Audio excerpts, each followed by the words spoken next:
YouTube, what the crap's going on? Wanted to show you a battle that got submitted by Wolf Vendetta here. He's going to be playing Boonshoe, who's playing as the Greenskins. This was just more Bretonnia footage I wanted to show you and get an opportunity to, get you some cool close-ups, hopefully some fun action. He's playing as Bretonnia, or Wolf Vendetta is. He's got Leon Kerr and a Paladin moving in. He's actually got a lot of cavalry on the ground. Wanted you all to see someone doing an army with that. The Greenskin player, I think his pick's kind of suboptimal for Bretonnia. But at the same time, he makes this match fairly interesting. He's got a giant, and you see here that they're going to use the poison arrows on these flying units. This actually does slow them down if they get hits. So from the Spider Rider archers, so it's really really not a bad idea at all. You see that if the poison arrows get these guys, you can see the poison effect on the Paladin. It slows him down. He's going to come down to try and take out the Goblin Rock Lobber. Look, I already destroyed one of them too. But here comes the Giant, and the poison effects are going to be interesting because here comes the Trolls. And now the Paladin's going to be stuck because of the poison, and just watch how fast the Giant does the damage. Look at the health there on the Paladin. Whack.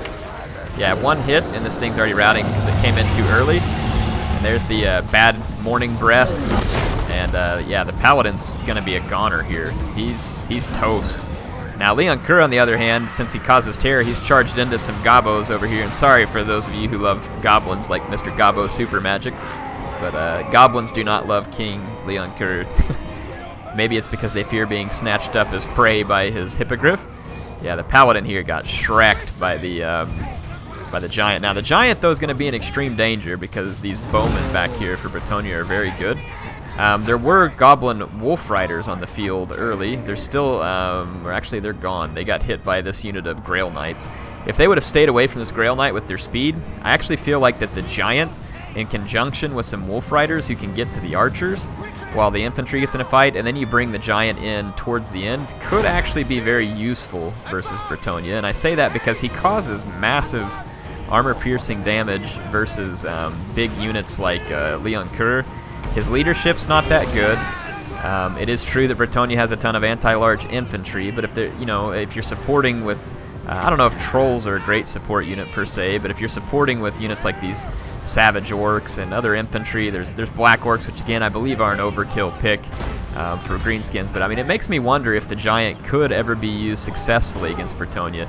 Again, it is a risk since there's so many missile units. What do you all think? Do you think a player could protect the Giant by getting to the archers with the Wolf Riders and cavalry and other stuff, and then successfully use the Giant to help take out lots of cavalry? Like back here, he's wailing on a Grail Knight, and he's going to do pretty good at doing it. He's going to cause some pretty sturdy damage to the Grail Knight. Watch here when he gets the hits. I mean, he's taking good chunks off of this expensive unit and not receiving a ton of damage in return here. So, I mean, when the Giant's able to get in melee, I feel like that it's got some pretty decent capability. Now, the Bretonnian infantry is going to be roaming all around here. These Trolls get overwhelmed. There are some Greenskin units that are going to be able to swing in and try and get back here to the archers. I think they need to split up, though, and come in from two angles so they can get to those archers. The Bretonnian cavalry, which was a combination Knights of the Realm and Grail Knights, is getting a lot of work done. Meanwhile, Leon Kerr has been trying to deal with Grimgore and these Black Orcs, which is quite a lot to deal with. Now watch this Giant. He comes under fire. It's only two bowmen, but watch them just shred the hit points off of this guy. This is how important a Wolf Rider archer would be. Kind of keep it hidden. You'll notice that all the spears came over here because it didn't think anything was there. A nice nod. There was some forward deployed Wolf Rider archers here, but again, had those been kept a little further back, where the Grail Knights wouldn't have spotted them for a safe moment, this is where they come in, and they can actually potentially swing the whole battle, because the Giant could be supported by say like these Orc Biggins, and the Spearmen would not be able to kill it quick enough alone. And without the fire from the archers, it can do a lot of damage. But you can see because of all the archer fire it took, it's basically about to rout. But with support, I think it could do a ton of damage. But like I said, what do you think? I mean, it is risky. I'm not going to act like it's not risky, because it absolutely is. Check out this poor soul.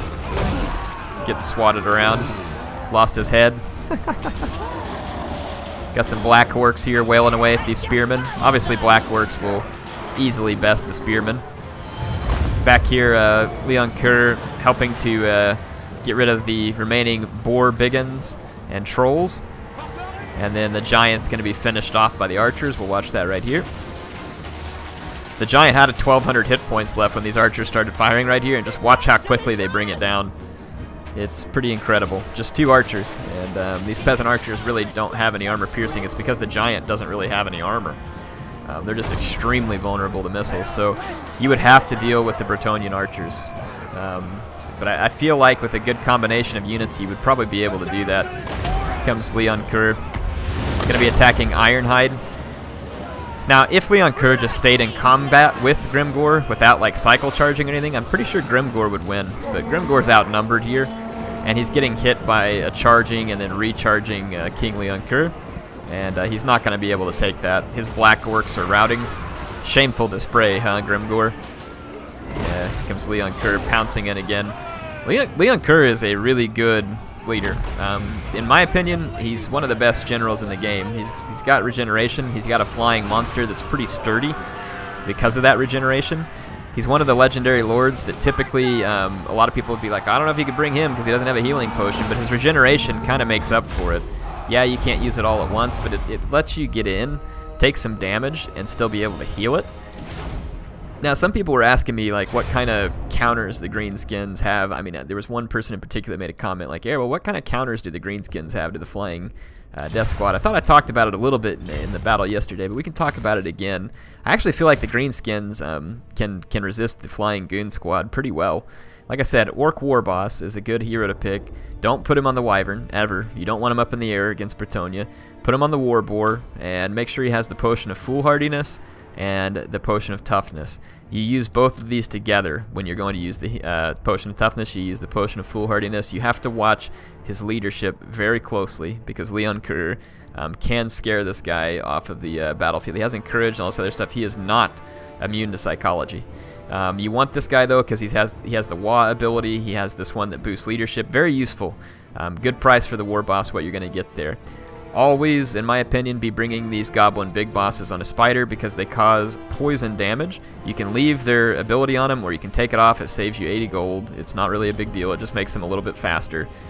You always want to, again, Potion of Foolhardiness, Potion of Toughness. And it's because these guys also suffer from a bit of low leadership considering that they're a leader unit. They encourage nearby units, which is never a bad thing for the Greenskins. This will keep them in the fight long enough for the healing potion to work. I typically want to recommend that you bring a shaman, but I mean against Bretonnia, I mean your guys are going to beat their infantry in a fight for the most part anyway. I'm not saying the shaman couldn't be useful, certainly could. You have Foot of Gork that can potentially stomp out some cavalry and some other uses there, but let's talk about infantry for a minute.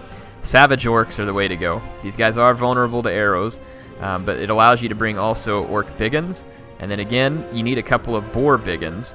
And you want these Boar Boy Biggins because they're going to have that anti-large damage, and they can keep an enemy flying unit from getting up and off the ground. Yeah, it's typically a good idea to have a little bit of poison damage as well. You've got these Night Goblin Archers that can do poison damage, though their range is quite limited, so be aware of it. Again, you can use Spider Rider Archers to do the poison damage, which helps as well. You can also choose if you want to get Spider Riders just on the ground. I think Wolf Riders are a great pick versus Bretonnia. So these guys would help poison. These guys can help poison. This basically helps make sure that you keep the enemy lord on the ground. These guys are going to go after their skirmishers. It leaves you with a little bit of money. I like the pick of the Arrow Boys a little bit better. They're a little bit sturdier, and they do a little bit more damage. So then you could throw in the Orc Arrow Boys. So I think an army like this would be a better counter to Bretonnia. You have light, fast cavalry that can Vanguard deploy to potentially get after their archers, which are key to Bretonnia. The Boar Boys, whenever the enemy circles in with his Flying Death Squad, you swing the Boar Boys in immediately, and you support them with Orc Biggins, and then you're going to want to hit fast there. I mean, a shaman is going to be a huge help here. And honestly, since you have the poison on these 2 Goblin Big Bosses, I think it lends credence to coming back up here and grabbing you a Night Goblin Shaman. And then you can just come into his spells. I don't think Vindictive Glare is probably going to do you a ton of good versus Bretonnia. I'd probably drop it. I'd drop the Night Shroud, and I'd drop the Curse of the Bad Moon. This leaves you the money that you need. And the main reason why I would bring this guy, well, there's a couple reasons. One, the Night Goblin Shamans, what do you call it, sneaky stabbing. This is going to be a great spell. Gives you guys extra armor piercing damage whenever you're fighting all those big dudes. The Itchy Nuisance is going to take weapon damage away from the flying goon squad, and it does it for 36 seconds straight. Let's go in here and take a look at the lore of the Little Wah real quick, actually. Itchy Nuisance does not have an overcast, nor does Sneaky Stabbin', unfortunately. But you also have this Gorkle Fix-It, and it takes away a ton of charge speed, vigor, and charge bonus from Bretonnian cavalry too. It actually can be very useful. So this is something that I might use to try and counter Bretonnia. I don't think it's going to be easy if you have a player who knows how to play Bretonnia. Bretonnia's whole gimmick is hit and run. So cheap infantry to fix you, and then they have a lot of hit and run flying monsters and cavalry, and then they have cheap skirmishers that are effective from long range. That's pretty much Bretonnia's tune, and it makes them pretty decent at hitting a lot of different factions on this game. Again, I think they're capable of winning against all factions. Would I rate them the highest? No, because I don't feel like they have the most options. I feel like the Empire can outbuild them, and sometimes I feel like the Vampires can outlast them. So I think you do have options as other factions. Again, that's just my thoughts for now. Hope you all enjoyed this and that it was fun, informative for you. Appreciate Wolf Vendetta for sending that in. It was a fun replay to watch in terms of seeing someone try to use the Giant against Bretonnia, and you saw that he did absolutely hammer the Paladin to death, and did so pretty quickly. Now, of course, Wolf Vendetta was a little bit early with the Paladin, but still, just, you know, you got to see there just how quickly a Giant could pound it out, and it's not a bad thing to understand sometimes. Hope you all enjoyed this. HeirofCarthage signing out for now. I'll see you soon. Appreciate my subscribers, viewers, and those who are commenting and enjoying the videos and making a great discussion out of it. I appreciate it. I will continue to try and keep up with your comments. Like I said, HeirofCarthage signing out. See you soon.